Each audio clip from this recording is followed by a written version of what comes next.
As the dust settled on a chaotic and unpredictable weekend at the Shanghai International Circuit, one thing stood out with crystal clarity. Oscar Piastri had not only survived the volatility of the sprint format, but thrived in it, emerging as the most consistent and competitive driver among the frontrunners. His performance stood in stark contrast to many of his peers, including his McLaren teammate Lando Norris, who experienced a roller coaster of form from one session to the next. What we witnessed in Shanghai was not merely a race result. It was a revelation of McLaren's resilience, Piastri's poise under pressure, and the intricate dynamics of a resurfaced track that threw every team and driver into a labyrinth of unpredictability. Shanghai's return to the Formula One calendar brought with it a resurfaced track that became the unpredictable star of the weekend, while the layout remained the same. A mix of long straights, high-speed corners, and technical sequences. The new asphalt created conditions that changed dramatically from session to session. From Friday's sprint, qualifying to Saturday's sprint, and into Sunday's Grand Prix. The surface evolved in ways teams could not have foreseen or accurately modeled with their usual simulations. This unpredictability proved to be the ultimate variable, influencing grip levels, tire degradation, and, most crucially, the competitive order. For Oscar Piastri, this challenge became an opportunity. While others faltered, he adapted. Unlike rivals whose fortunes swung wildly with the evolving grip levels, Piastri maintained a composed and consistent performance across every key session. His adaptability, combined with McLaren's ever-improving car, gave him the edge not only over his teammate Norris, but over Ferrari's Lewis Hamilton, Mercedes' George Russell, and the Red Bull duo, who all struggled to find consistency. The sprint race on Saturday provided an early glimpse of how dramatically the track's surface's grip level, and its lack thereof, could dictate outcomes. Piastri surged to a well-earned second place behind Hamilton, while Norris languished 6 places further down the order, struggling to find any rhythm or confidence. Hamilton's victory in the sprint was largely a result of starting from pole and running in clean air, an advantage that proved vital on a day when front graining severely limited everyone's pace after just a handful of laps. In contrast, Norris struggled with understeer and front tire graining, a double blow that robbed him of any opportunity to fight at the front. To understand why the sprint saw such dramatic divergences in performance, we must delve into the science of tire grip and how Shanghai's resurfacing turned tires into liabilities for some and assets for others. The new asphalt, though smooth at first glance, was extremely rough at a microscopic level. Freshly laid tarmac features a jagged surface with micro gaps between its peaks, which can wreak havoc on the delicate balance between the tire's 2 grip mechanisms, mechanical grip and chemical grip. Mechanical grip is all about the tire structure. As a car pushes through corners, especially at high speeds, the tire is compressed and twisted. Its rubber construction fights back against these forces, gripping the road through sheer elasticity. On a rough surface, this mechanical grip is enhanced, as the tire can dig into the jagged peaks and resist being pulled off course. However, chemical grip is equally vital, particularly for performance in Formula One. This grip comes from the interaction at a molecular level between the tire's tread and the asphalt surface. The more the rubber can stick to the track, the more grip is generated. But with freshly laid tarmac, those micro gaps mean less surface contact, and therefore, less chemical bonding. The result? Tires struggle to generate heat, and without heat, the tread becomes brittle and susceptible to damage. This combination led to front tire graining, where the outer edges of the tread were literally torn apart by the mechanical load due to insufficient chemical bonding. This was most severe on the front left tire, already under tremendous stress from Shanghai's long right-hand corners and high-speed entries. Teams were restricted from mitigating this by lowering tire pressures, as Pirelli mandated a high minimum pressure, 26.5 psi on Friday, increased to 27.5 psi by Saturday, to protect the tire structure. This created a perfect storm in the sprint. After just 4 laps, most drivers experienced severe graining, limiting their ability to push.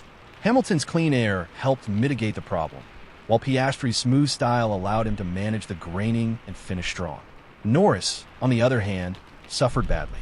The contrast between the 2 McLaren drivers' fortunes in the sprint was not merely down to car setup or strategy. It came down to driving style. Norris, known for blending braking and turn-in, overlaps braking into the early phase of the corner. This allows for quicker rotation, but loads the front tires for a longer duration, exacerbating graining. Piastri, in contrast, applies steering and throttle inputs more progressively, loading the tires in a more measured way. On a track where tire management was everything, this subtle difference in style made a world of difference. Norris himself acknowledged this, stating, "I hate understeer. Whenever we have front graining, I find it very difficult to deal with." The sprint was a struggle, but the Grand Prix told a different story. By Sunday, the track had transformed. After countless laps from the F1 Academy and F1 cars, the surface was now rubbered in, and the micro gaps had been filled. This boosted chemical grip, allowing tires to generate heat more effectively, and graining was drastically reduced. This change suited Norris perfectly. With improved front grip, he was more at ease, able to push harder and manage the tires with far more confidence. In the Grand Prix, he was right on Piastri's tail and believed he had the pace to challenge for the win, until a brake issue late in the race curtailed his charge. Switching to the hard tires brought further improvement. "Suddenly I had a front end," Norris said. He was poised to attack, but fate had other ideas. Meanwhile, Hamilton, who had dominated the sprint, now struggled with pace, finishing 25 seconds behind Piastri before being disqualified. Leclerc, who had suffered in the sprint, now outpaced Hamilton in the race despite carrying front wing damage. George Russell, nowhere in the sprint, suddenly found himself on the front row for the Grand Prix and posed the most serious threat to McLaren's double podium hopes. The volatility of the Shanghai weekend turned everything on its head, and McLaren handled it best. The Shanghai weekend didn't just test outright pace. It tested adaptability, understanding of tire dynamics, and the ability to respond to an unpredictable environment. Oscar Piastri's performance was not only a testament to his growing stature in Formula One, but also a validation of McLaren's steady progress as they re-established themselves as regular contenders at the front of the grid. In a season where margins are razor thin and the competitive order is in constant flux, weekends like Shanghai provide invaluable insights. McLaren's ability to manage the unpredictable, extract maximum performance across changing conditions, and support two drivers with vastly different styles is a clear sign of a team on the rise.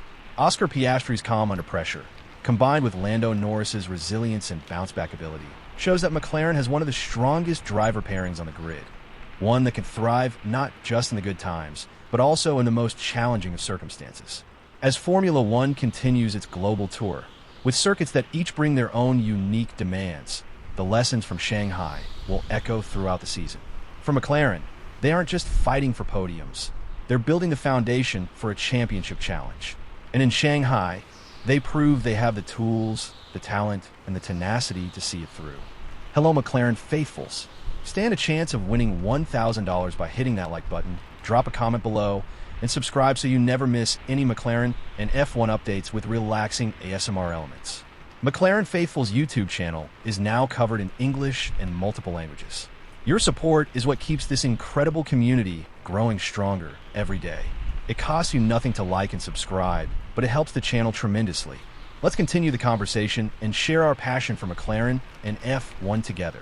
As a YouTube member, you can also discover my journey as a passionate creator navigating life with challenging disabilities.